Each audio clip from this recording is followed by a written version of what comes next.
This is the Cameron Journal Podcast. It's a place where we talk about important things. It's a place where we bring a little slice of the news to you.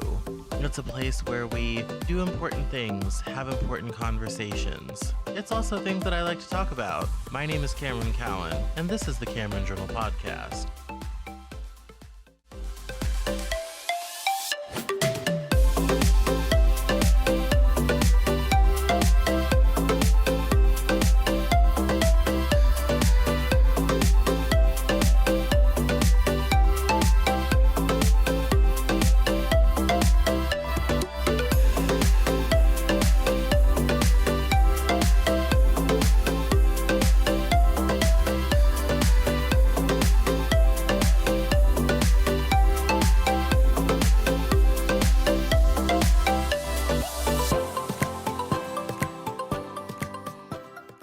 Today on the Cameron Journal Podcast, we are doing season 3, episode 4 of our series on fashion.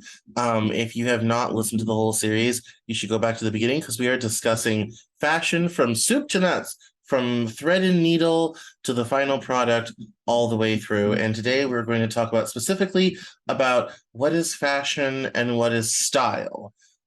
There's a lot of people get a lot of ideas about what these things are and are not, and there's a lot of confusion about good fashion and good style and how all of this works together and why we wear what we do and all this sort of thing.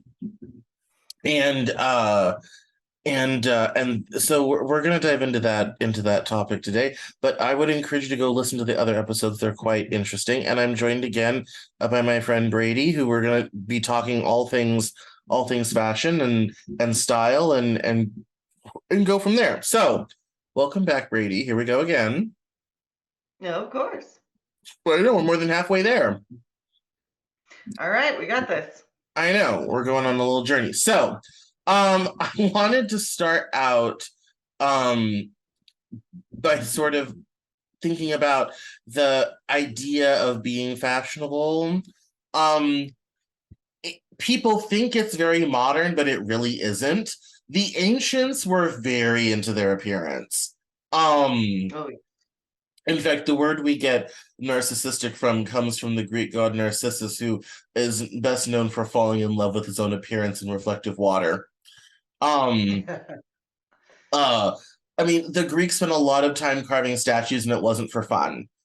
They were really into the ideal human form, the ideal human shape, and their art reflects their passion for that. Even something as how women were shaped in terms of symbols of fertility. Very famously, small penises were out of style. It was considered brutish and unmanly to have a penis that was too large, which is why all the statues have small penises, because that was the fashion of the time. All of these things. The idea, people think it's a fairly modern idea, and people just kind of wore whatever, but that's really never been the case. It might have been the case if you were poor, but even then, clothes had very practical considerations. There was still and it social considerations, because you wore certain clothes because you were poor, but that gave the image of people knew that you were the lesser off because you were wearing the practical clothes. Well, especially if you lived in a place that had sumptuary laws that regulated what could be worn and by whom. This was particularly really true. The other thing that I think was also really important, and this even gets into like armor in the Middle Ages for the knight class, or even in the knight class for the Romans, is fashion used to be deeply cultural. One of the biggest problems for people traveling during the pre-modern period was how strange their clothes looked. You could tell someone wasn't from around here based upon their style. Like when you read old novels or other historical fiction or records, you'll see people talking about buying new clothes to fit their new culture. And this was true for like ladies in waiting who were sent to other royal courts in Europe. Mm-hmm. So if someone was in Britain and they got sent to the court of France, she would end up getting new French style clothing when she arrived because her English clothing would make her stand out in a crowd and was just simply not acceptable to local taste. And that was, even especially in Central Europe, because it wasn't unified, it was all a bunch of small kingdoms. Fashion was so cultural, and you could tell where someone was from merely by what they wore. Mm-hmm. And I mean, that was even not even just ladies in waiting, like that happened with a lot of queens of came Yes. in and had to change their entire style, but then some of them also changed style historically by going back to some of their old styles once they got older. Yes, and that was very famously in the last episode we were talking about Marie Antoinette, and it was actually tradition for young women who are marrying the crowned prince of France to not arrive in the clothing she had come from her parents' house, which obliged her at one point in the border between France and Austria to completely disrobe, leave her old clothes behind, and put on new clothes to then proceed on her journey. Yep. So this, but that was again also deeply cultural. But even among the regular people, you look at clothing traditions in Germany or Central Europe or Northern Italy and Tyrol, all this everything. A lot of those totemic styles were actually styles of poor people or no middle class, Yes. lower class people. And they were, incredibly cultural. You could immediately tell where someone was by what they were wearing. It wasn't fashion now is so homogenized worldwide. And it Yes, very really much. wasn't that really wasn't the case until after World War II. Mm-hmm. Um, Yep. I mean, World War II was really one of the catalysts of flipping us from being more global in our fashion taste because and just flipping fashion in general was hugely affected by World War II. well, yeah, in so many ways, which we've talked about so many times in this series. But I mean, yeah, Right. it really fashion has become since 1945, fashion has become so universal and so homogenized, that now you can go the world over and find someone wearing a t-shirt. You can Hmm. go the world over and find someone wearing jeans. Except for France where they're banned. You can go the world over and find Uniqlo, which comes from Japan, has stores all over the world. H&M has stores all over the world. And that Yep. wasn't the case until after 1945.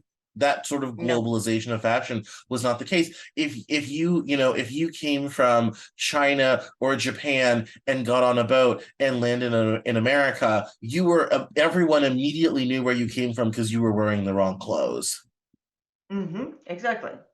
And so, and because clothes are expensive, it could be a long time before you were able to get anything else. So that's I mean, that's why, and that is why we had some of the discrimination oh in the yes, past in this country from, Ellis Island people to, which I mean, God, most people are, but also, to even people from Spain and things like that coming through. And because of their fashion, like people that could pass as white, but we could find a way to be bigoted against them because they didn't dress the way Americans at that time dressed. absolutely. Well, and also the other aspect of fashion and style that I think is so important is how indicative it is of class.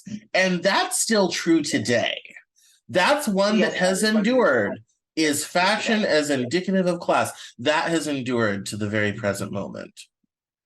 Yes, very much has.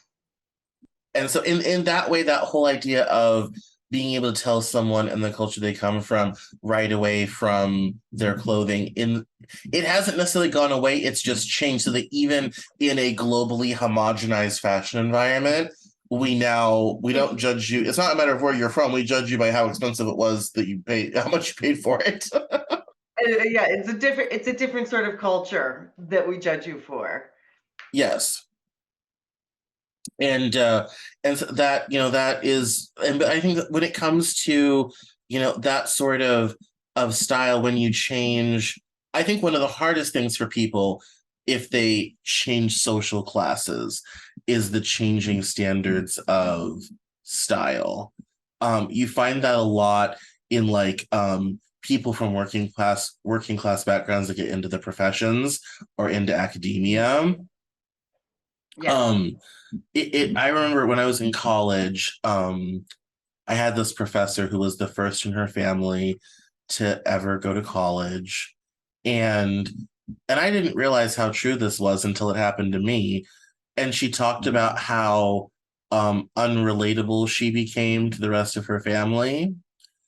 And I think she was telling us that as kind of a cautionary tale because I went to a second tier state school, a lot of first in the family to go to college sort of thing. And I was the first in my mother's family to go to college. And how and it was funny because I didn't realize, and again, how clothing is such a factor. When I was getting ready to graduate from grad school the first time, I had we had full academic regalia. So we had a robe, we had a mortarboard, we had a tassel, and we also had a sash with the colors of the college we came from. Mine was turquoise because it was the College of Diplomacy. And I remember kind of putting it all on and getting it all arranged and all this type of thing. And my mother looked at me like I was from a foreign planet. Like this was so out of her experience because she never went to college. Yeah. Yeah, it was just, a very odd. And she kind of made this quippy comment of kind of like, well, I only, graduate high school. And so, and I just immediately sort of just took it all off, folded it up, stuffed it in the suitcase, and I'll deal with it when I get to Vermont. Because it was just awkward. And so, yeah. So that's, but I mean, again, it's something, you don't think of those things until, and weirdly enough, fashion somehow is at the center of this. You end up with these weird interactions because, well, you're wearing that, which means you have access to it, or whatever have you, or you're now different than us. And that is I mean, I even deal with that in the fact that, I always wear dresses. I just personally find them easier. And I have the hair and all of that stuff. And in my family, like my dad's side of the family thinks it's great because my grandfather was a tailor. My mom's side of the family thinks I have this cute little hobby and don't understand why I seem too snobby for them, even though I'm not being, I just dress nicer than you do, just because it's easy and I can figure it out. But it's one of those things that I make excuses for the way I dress so that other people don't feel like I'm trying to like look better than them. I'm just it's this is the way I like to look and this is what I wear. And so because I don't dress the way everybody else does, especially in my family, that doesn't make me different. It just means that's how I like to dress. Yeah, I mean, I find like that doesn't, I mean, for me, it's been a real barrier. I went to a conference last year in Arizona, and I was very, and I think part of it is post COVID, but it was a trend beforehand. I was really disturbed by how casual everyone was. I took the phrase business casual seriously, and I arrived ready to look like a professional. You mean you And didn't do Colorado casual style? no, Colorado professional style? no, I had vests, I had a jacket, I had good shoes, and everyone was just so ultra casual that I stood out in the crowd for the wrong reason. I was kind of overdressed, and and the thing is, it was intimidating and off-putting. And so I'm in Arizona and I'm trying to cobble together a casual style with almost no casual pieces of clothing. So I'm like, well, I have 4 or 5 things that I wore on the drive down here. We'll start with that and go Yes. from there and see if we can like dress it down, dress it differently, whatever have you. I I usually literally start with a messy bun. That can help, you know, yeah, dress things yes, down. definitely, yes. I had a loose pair of really nice pajama pants. My grandmother would be horrified that I left the house wearing pajama pants. That's just not done. But I did that with this really cool kind of open weave shirt sort of thing. So it looked like I just kind of like, come in from the golf course, come in from the water park situation. But yeah, it was a very kind of unexpected thing, and especially for someone that grew up, you know, in environments where I mean, where a suit and tie was expected. I worked at the state senate where I could not get into the building unless I was wearing a suit with tie and collared shirt.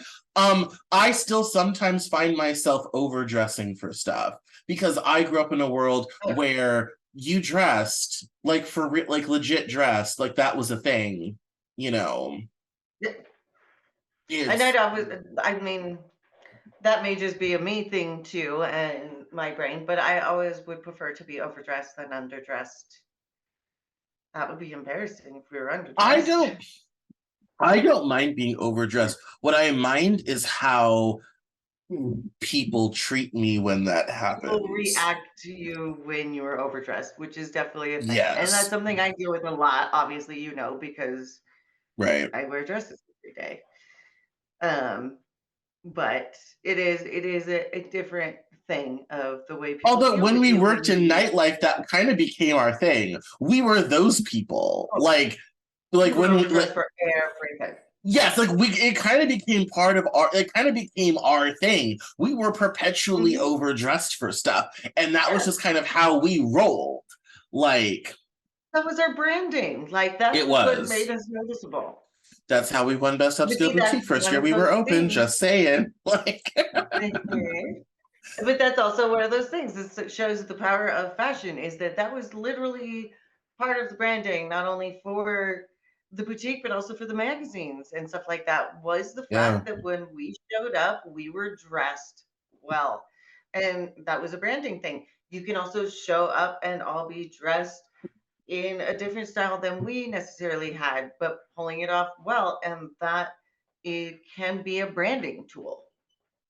Yeah, and that's especially, in certain environments. I mean, now it's less about culture and where you are from geographically. It's more about your social scene and your economic background. So like if you're a Yeah. ski dude and you're always on the ski slopes, that's gonna be your style. It's gonna be the jacket you wear, even what car you drive. That's kind of part of that whole Mhm. ski mountain lifestyle sort of thing. Um, Whereas, let's say it's like not so much in Colorado where you are because you don't have water, but here in Washington on the coast where we have water, if you're doing the marine thing, that becomes a whole style, lifestyle, fashion palette, color palette thing. Um, One of the reasons Seattle is so casual is because we're a city of big tech and aerospace, and tech bros don't like to dress up. They want to put Yes. on some pants from Arc'teryx and a comfortable cotton t-shirt from a brand you never heard of and head out the door. And I say that as someone who worked a job in the city where I had to wear a collared shirt, and we all used to be like, how did we find the only job that's not super casual in this whole town? Um, but yeah, that was that whole thing, and that kind of contributes to a whole casual, we don't take ourselves very seriously about what we wear sort of thing around here that is very different I mean, than that's very similar to Denver. Very, very similar to Denver. I yes. mean, our fancy dress is jeans and a t-shirt. Yes. And yeah, and that is less denim hereabouts, lots of shorts, lots of t-shirts, lots of grown people wearing backpacks, which I still find a little odd, even though I do that when I travel, but I still find it odd in everyday parlance to have that as a thing. And yeah, but here's the thing: is you also can find venues where the expectations are different. Like when I worked a job where I had to dress up in real estate here in Seattle, it's still bog standard for like men to wear a suit and women to be dressed. Yeah. Working at that same job, we had an event once at the Seattle Tennis Club that had a dress code posted at the door. Very Oh, formal yeah. for Seattle, like that, So like you can Right. find it in this town if you go looking for it, sort of thing. Well, that was one of those things I had to teach my son once he, turned 19 to 21 and started being able to go to clubs and stuff like that, of what some of the clubs around here, you have to have, long sleeve collared shirt. You can't wear anything with a name on it. You can't, that kind of stuff that you got to look ahead of time if you have to dress a certain way. Yes, I actually, fun story about that. When I was in Iceland in 2015, I saw this nightclub. It wasn't just 21 and up, it was 26 and up. And I was kind of Oh, like, I kind of want to go inside and find out what this is like. So I right. walked all the way back to my hotel hostel situation. I had brought a bunch of nice clothes with me for Paris.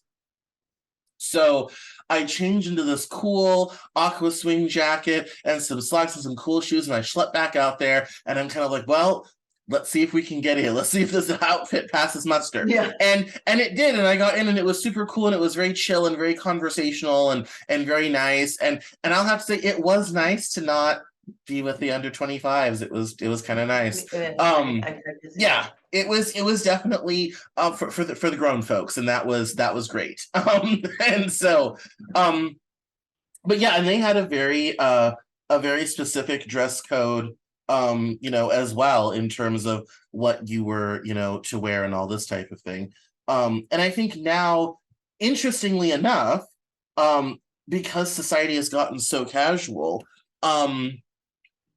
dressing well has become an act of rebellion, which is so weird. Which is why we did it, is true. That's why Yes. my son does it too, because Yeah. he's got like what, 4 or 5 well-fit suits, because me, but also because he likes suits, because nobody else he knows has ever owned a suit in their lives. And he's like, Yeah. "Yeah, check me out. No, I I'm mean, just gonna even take my brothers to a party one night." yeah, no, there's even like musicians like Fits and the Tantrums. They call themselves clothing whores and they dress a lot, regardless of the weather, which I think is just crazy. But it's but it's fascinating how, in terms of style, dressing really well has become its own act of rebellion against a culture gone casual. Yes, and it makes you stand out, and not always in a good way. Yes, yes, of course, of course. So this seems like a good moment to read some fun quotes from Coco Chanel about fashion and style. Oh, Coco. Yes. Fashion changes, but style endures. Very true. Very true. Simplicity is the keynote of all true elegance. Yes. This was one of my favorite. I don't do fashion, I am fashion. I always love that one. Um, That one makes me happy. Yes. Fashion has two purposes: comfort and love. Beauty comes when fashion succeeds. Yes, that is very true, especially in the bridal industry. Yes. Fashion is going forward, not backwards. We don't move back. We don't sugar up things. We have to live within our own time. I like that one. Yeah. The fashion is not something that exists in dresses only. Fashion is in the sky, in the street. Fashion has to do with ideas, the way we live, and what is happening. I think we can both agree that that's basically both of our takes on what fashion is, period. Yeah, I mean, I think there's different fun ways to bring things in. Which this one is kind of the penultimate, and I kind of agree with this one too. It's not the appearance, it's the essence. It's not the money, it's the education. It's not the clothes, it's the class. Mm-hmm. And there is definitely a certain way of acting that is most essential. Um, and I don't I've never, the people who try to buy their way into a style has never gone very far with me. I had a styling client years ago that put me to great pains to get him the latest, the latest stuff, and with all sorts of details like, oh, I need underwear with a waistband that has a brand on it so I can sag my jeans so people can see the waistband sort of thing. And I'm kind of like, okay, I get like, okay. But it was something Okay. where it's kind of like and I told him, I said, here's the thing, I said, for all the money you're spending on buying fashionable stuff from all these brands, you could actually buy some stuff and develop your own taste and your own style and Yes, actually be cool rather than just following the same trend everyone else is. exactly. Totally fell on deaf ears. He never understood what I was talking about. And it's kind of like the people remember me not just because I'm a big imposing presence, but I kind of have my own clothing thing going on. Like it's my Yeah, own sort of thing. And it's called having your own sense of style and your own sense of taste and your own aesthetic. And that is not sold in stores. and that in this uh time period where everything is so global and everything, we're not dressing for the dress codes that were so restrictive in the past, and we have so many options. Like that is a big thing, is to be able to find your own fashion. Don't just fall into a fashion, find your own fashion. Find what makes you feel beautiful. And if what makes you feel beautiful is yoga pants and a t-shirt or jeans and Crocs, then that makes you feel beautiful, and that's okay. Like it's all fine. But don't just dress for what you think other people are going to find beautiful, because it's not about them. And once you start dressing for yourself, you're more likely to look beautiful. Oh, absolutely. And I think, and I told this, I said, have some fun with it in terms of accessories and all this sort of thing. Mhm. It's it's um a vital aspect of kind of creating, like I said, your own sense of style and aesthetic and all this type of thing, which can be very simple, it can be very complicated, whatever have you. But the thing is that you cannot, you can buy clothes, you cannot buy taste. Very, very true. That is And true. and that's, I think, where, you see it in the celebrity culture all the time. Of there are the people that dress and they're kind of evergreen and always kind Hmm. of that classic cool, and then you have the people that wear outrageous things that are always hopping on a different trend. Yes. um in fact, I think one of And the, yeah. that's one of those important things to also remember, is that, as if you're buying more expensive pieces, you need to think about, how long does this have? I mean, unless you're a celebrity and can just buy every new trend. But Right. like, does this gonna have some longevity in my life? Is this gonna be something that I could wear next year, or that I will wear next year?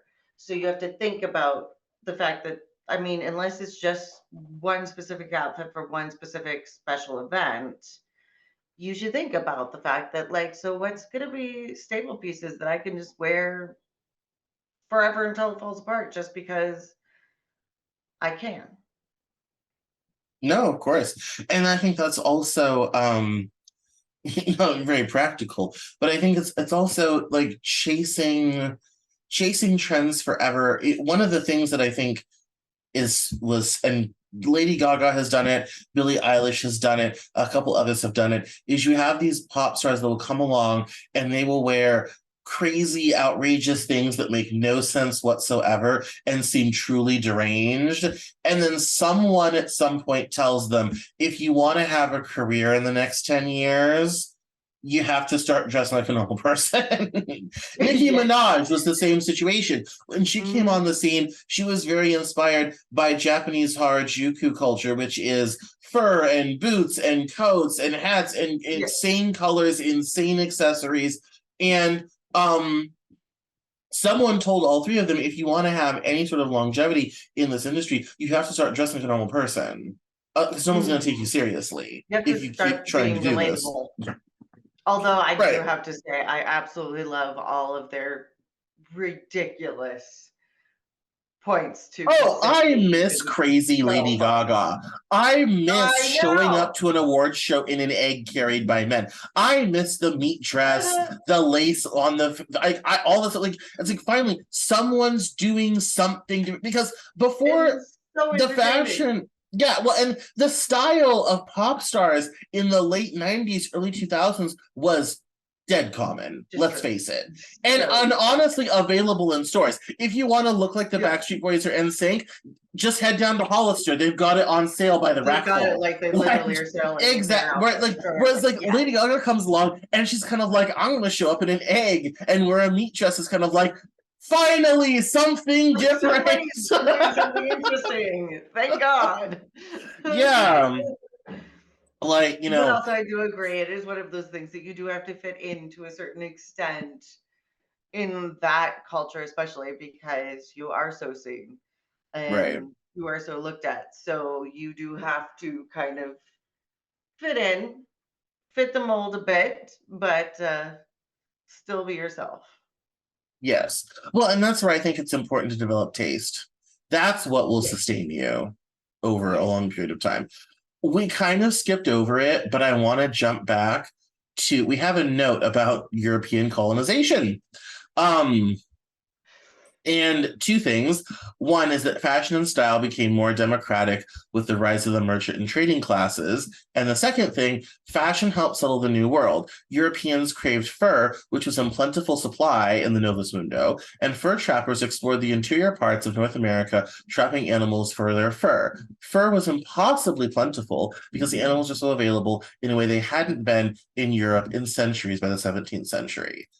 And so when we talk about, you know, how fashion used to be very cultural and local and is now very global, to some degree, there's kind of that thread back to the early fur trappers in North America going around catching the marmot and the various and sundry things and the marten and all these to export to Europe because fur was a symbol of wealth. And when it suddenly became available in plentiful amounts at relatively low cost, and you had, by this time, a huge merchant trading class who could afford it and nobility who wanted it and all this type of thing, all of a sudden, fur comes back into style and fashion, and that then causes colonialization in North America to really get underway because the money and capital from that fur was available to make it possible. Yeah, exactly. And that also created many careers of lifetimes of people, mostly men, but also women too, going out and trapping and skinning and bringing them to furriers and then sending them back off to England.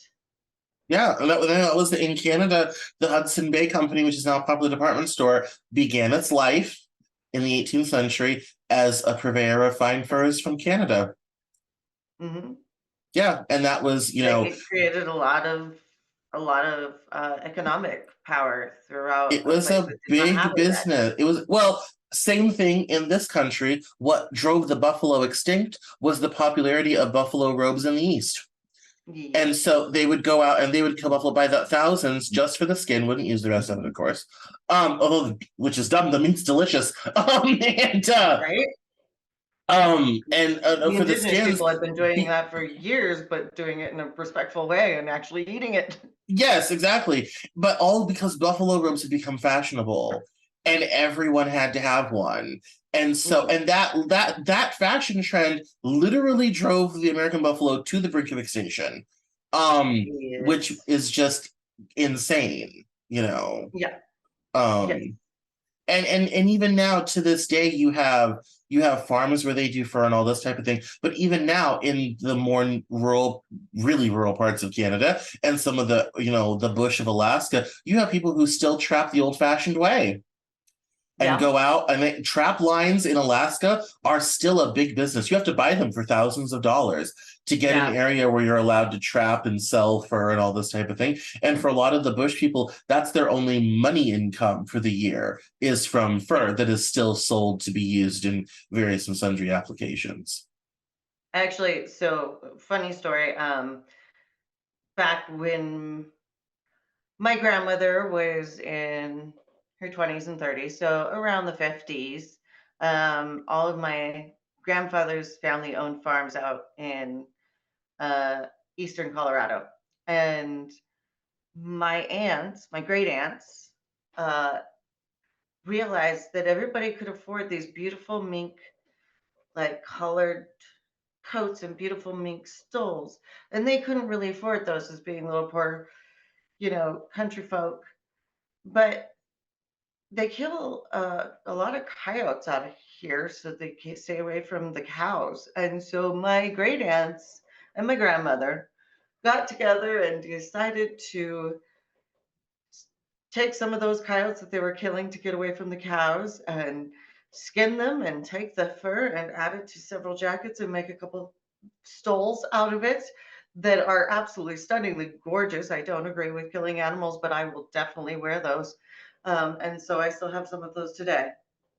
Oh, that's great. How innovative. Right? I They do love that. kind of represent, they look similar to mink. It works. Yeah. Yeah, like who needs mink? We found these off the hoof just over here. Right? Like I mean, they were going to die anyway, so it's fine. yeah, no, I mean, and it's funny. I think because I think remember there was a big anti-fur thing starting like the late 70s into the 80s. That was a Mhm. whole thing because Yeah, it doesn't happen now, but there was a time not too long ago where wealthy women wore fur every day. I mean, every day. my grandma had a full-length fur coat that is, I think Aunt Nina has it in a closet somewhere. I Um, have multiple from Yes, ancient this was relatives. until like the 80s, I want to say, it was very common for any woman Yeah. of any sort of means to have some fur something.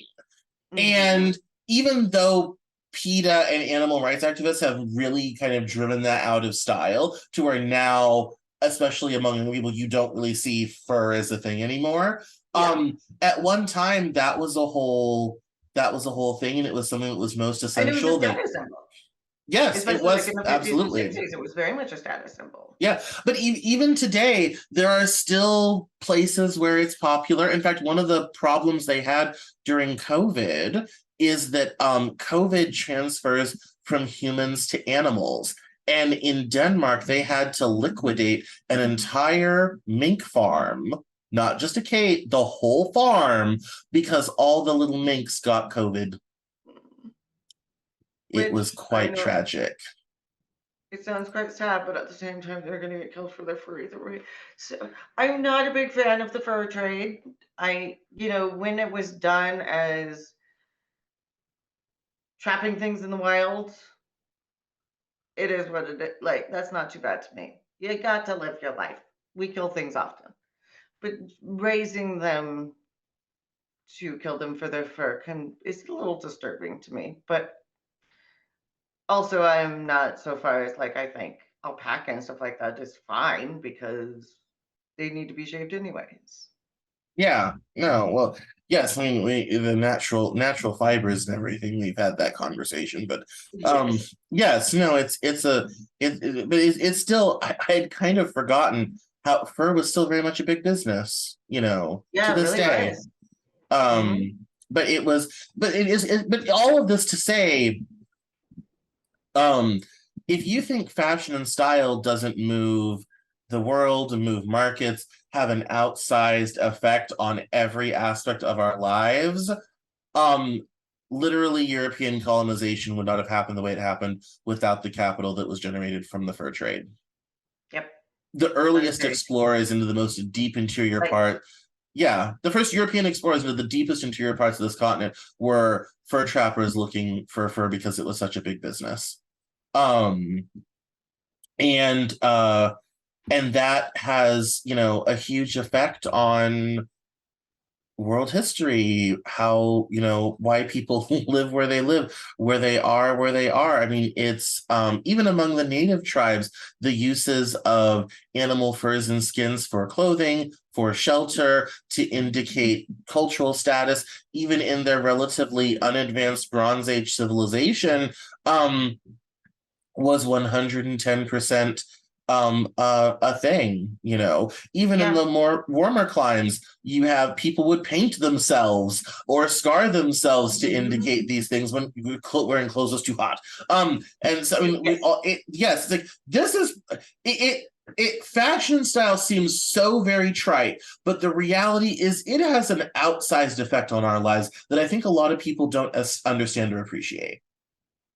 And it has a very intimate effect on our lives, which I don't think a lot of people appreciate, because people think of it as just putting clothes on, but it shows who you are.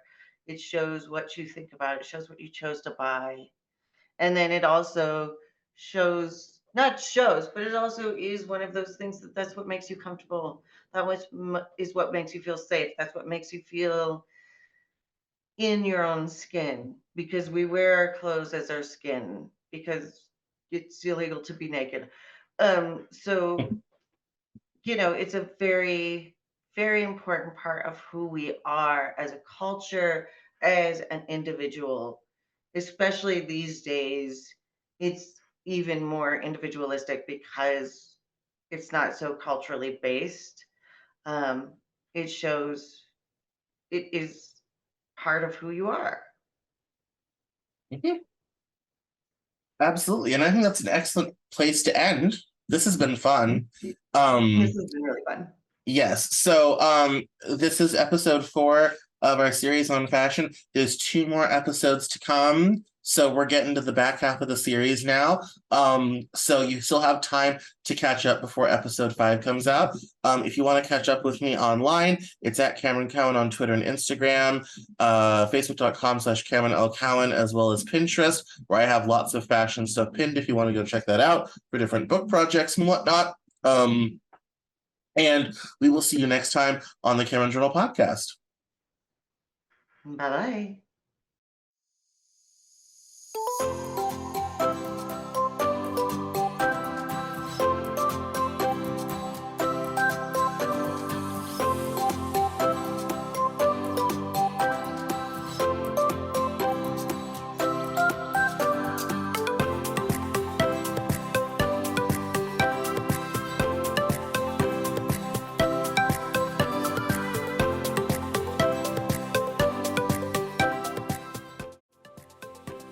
That's all for this episode of the Cameron Journal podcast.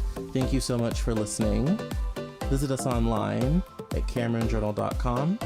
We're on Facebook, Twitter, and Instagram, and I love to talk to my followers and listeners, so please feel free to get us on social media at Cameron Cowan on Twitter, and we'll see you next time on the Cameron Journal podcast.